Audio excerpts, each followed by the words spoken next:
Hello class 6 students, how are you all? I hope you're doing well. I am your English grammar teacher Sila. Today we are going to start with your 15th chapter, which is idioms and proverbs. So let's get started. Each language has its own special phrases that convey a meaning that is not the literal meaning of the word used. They carry the wisdom of the people who speak the language and are used to embellish the language. So students यहाँ से हमें क्या समझ आया कि language जब हम बोलते हैं इंग्लिश लैंग्वेज तो इसमें कुछ स्पेशल फ्रेजेस होते हैं जिनका कुछ मीनिंग होता है, लेकिन जब हम उसे लैंग्वेज में लिटरल वे में अगर लें तो लिटरली उसका वो मतलब नहीं होता, लेकिन कहते हैं ना उसका सार, उसका जो एक कंक्लूजन निकल के आता है उसका वो सेम मीनिंग होता है। इडियम्स होते हैं आपके जिनको आप हिंदी में कहते हैं मुहावरे। आइए इनके बारे में पढ़िए। Idioms and proverbs are used to make the language more expressive and attractive. Idioms और proverbs हम इसलिए यूज करते हैं ताकि हम हमारी लैंग्वेज को ज्यादा एक्सप्रेस कर सकें कि हमारा क्या मीनिंग है, हम क्या कहना चाहते हैं, और वो ज्यादा अट्रैक्टिव लगे बोलने में या सुनने में। They emphasize the message that we want to convey to the listener. वो हमारे मैसेज को एम्फसाइज करते हैं जो हम कन्वे करना चाहते हैं लिसनर से, जिससे हम बोल रहे होते हैं। Both idioms and proverbs originate from some event which may have occurred in the past. Idioms और proverbs क्या होते हैं स्टूडेंट्स? ये originate तब होते हैं जब कोई event होता है जो past में हुआ हो। Some of the common idioms are given below. कुछ common idioms जो होते हैं वो आपको नीचे दिए गए हैं। आइए उन्हें देखते हैं और साथ ही उनके मीनिंग्स देखते हैं। पहला idiom देखिए, to keep one's shirt on.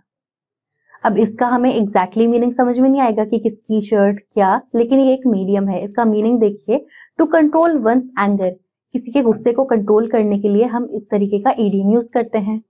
Second देखिए, to be under one's thumb, इसका क्या मीनिंग हुआ? To be under someone's control, किसी के कंट्रोल में रहना।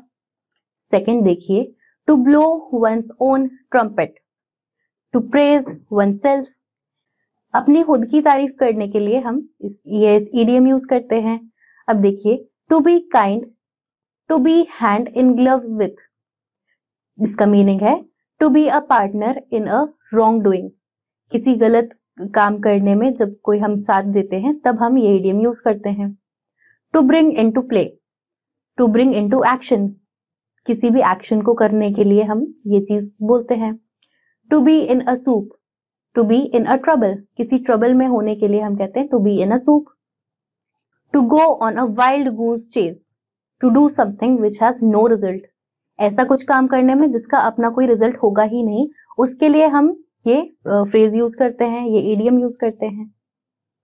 एट्थ देखिए, to leave no stone unturned, इसका मीनिंग है to try out all alternatives, सारे ही ऑल्टरनेटिव्स ट्राई जब हम करते हैं उसके लिए हम इस इडियम का यूज करते हैं। अब देखिए ninth, to call in questions, to doubt something, किसी चीज पर अगर हम डाउट करते हैं तब हम इस इडियम का यूज करते हैं। As the crow flies in a straight line, एक स्ट्रेट लाइन को हम कहने के लिए ये इडियम यूज कर सकते हैं। 11th देखिए, to break down, to start crying, जब कोई रोना शुरू करते हैं उसके लिए हम ये इडियम यूज करते हैं। To let both ends meet, to spend thriftily, आगे देखिए, to eat one's word, to regret and apologise for what one has said, किसी ने कुछ ऐसा कह दिया जो उसे नहीं कहना चाहिए था, उस पर जब हमें पछतावा होता है तब हम ये इडियम यूज करते हैं। 14th देखिए, लूजिंग ग्राउंड, इसका क्या मीनिंग है? Losing credibility. 15th है आपका, with open arms, to welcome heartily.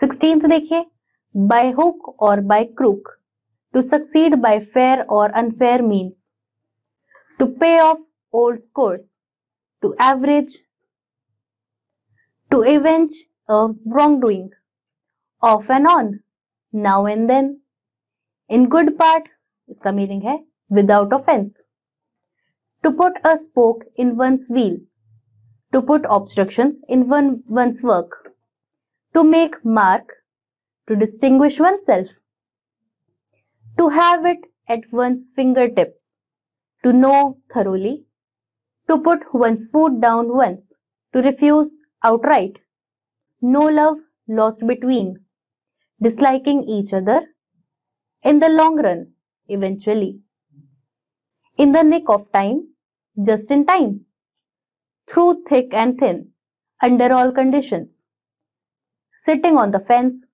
not deciding which side to support, to bring to light, disclosed, to burn one's fingers, to put, to get oneself into trouble.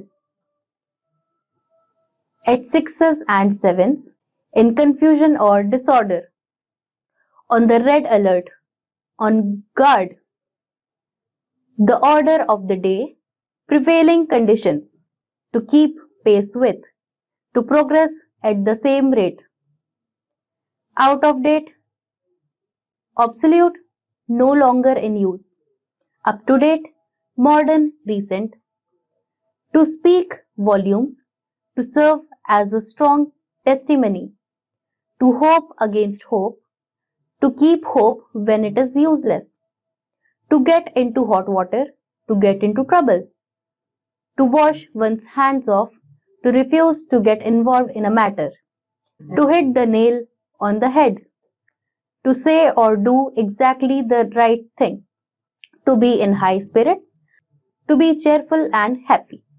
तो यहाँ पर आपने कुछ idioms देखे जिनके आपने मीनिंग्स भी देखे हैं. अब आइए एक्सरसाइजेस पर. पहला है सेक्शन ए. पहला देखिए section A. Fill in the blanks with idioms suitable. पहला क्वेश्चन देखिए. Ranjita is totally dash Ranjan's dash. She can't decide anything on her own. So students, हमने जैसे अभी ऊपर idioms पढ़े हैं तो हमने उनके मीनिंग्स भी पढ़े थे. तो हमने एक ऐसा idiom पढ़ा था जिसमें कुछ था कि किसी के कंट्रोल में रहना, जो अपने आप कुछ डिसाइड ना कर पाए, किसी और पे डिपेंडेंट हो, तो वो था हमारा to be under one's thumb.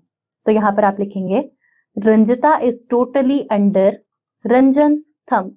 She can't decide anything on her own. इसी तरीके से बाकी आप अपने आप कंप्लीट करेंगे. अब देखिए section B. Match the idioms with their meanings. तो यहाँ पर आपको इडियम्स दिए हैं और उनके मीनिंग्स दिए हैं, आपको मैच करने हैं. हमने अभी ऊपर इडियम्स और मीनिंग्स देखे थे, वहां से आप अपने आप उन्हें लर्न करके इसे कंप्लीट करेंगे. पहला देखिए टू ब्रिंग इनटू प्ले. इसका सबसे लास्ट वाला आप देख सकते हैं, टू ब्रिंग इनटू एक्शन. ये आपका इसका मीनिंग हुआ. इसी तरीके से बाकी आप अपने आप कंप्लीट करेंगे. अब देखिए section C. Write the correct idioms against their meanings given below. अब यहाँ पर आपको मीनिंग्स दिए हुए हैं इडियम्स के. इन मीनिंग्स की हेल्प से आपको इडियम लिखना है कि ये कौन सा इडियम है. To be cheerful and happy, इसको भी हमने पढ़ा था, ये था आपका सबसे लास्ट वाला इडियम.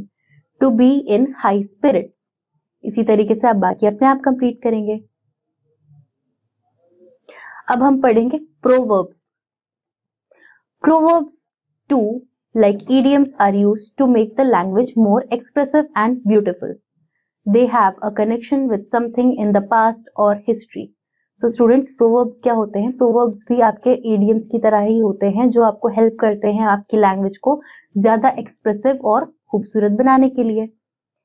इनके भी कुछ connections होते हैं past से, किसी past event को लेकर ही ये proverbs बनाए जाते हैं.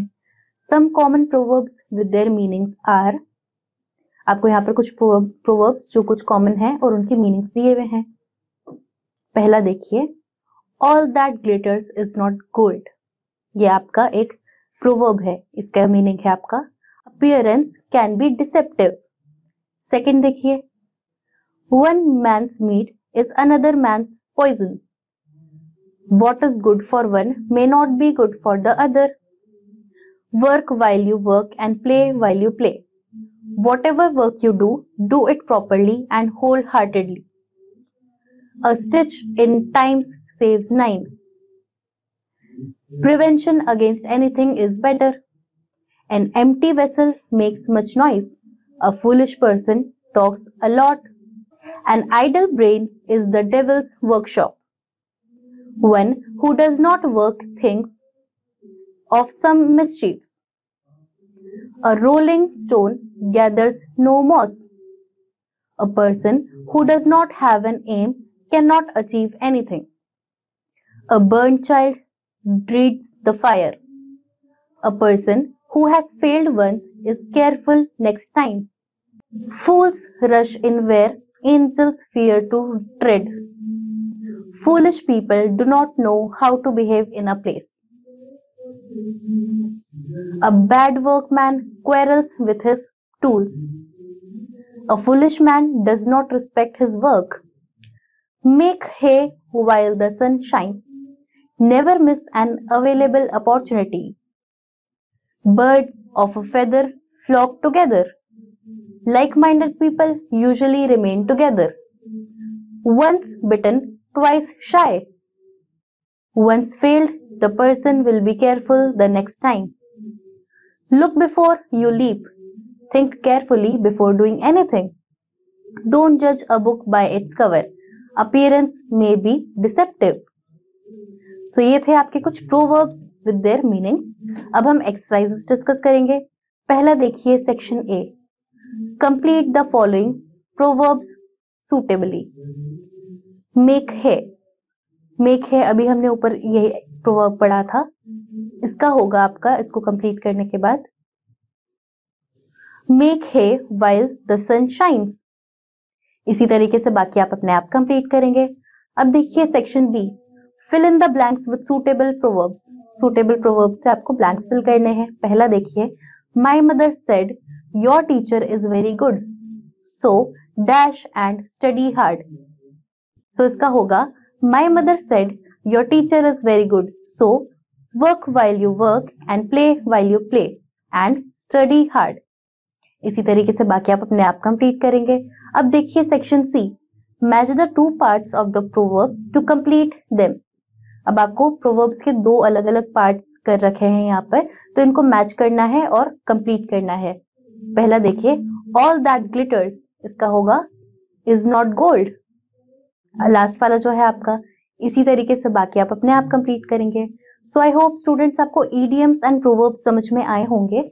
ईडियम्स होते हैं आप ईडियम्स और प्रोवर्ब्स दोनों ही आपको हेल्प करते हैं आपकी लैंग्वेज को ज्यादा एक्सप्रेसिव और ब्यूटीफुल बनाने के लिए, जिससे आपका मीनिंग ज्यादा क्लियरली सामने आ सके. सो आई होप स्टूडेंट्स आपको ईडियम्स और प्रोवर्ब्स समझ में आए होंगे. उनके मीनिंग्स आपने पढ़े कि कौन से ईडियम्स और प्रोवर्ब्स के क्या मीनिंग्स होते हैं, उनके यूजेस देखे होंगे आपने.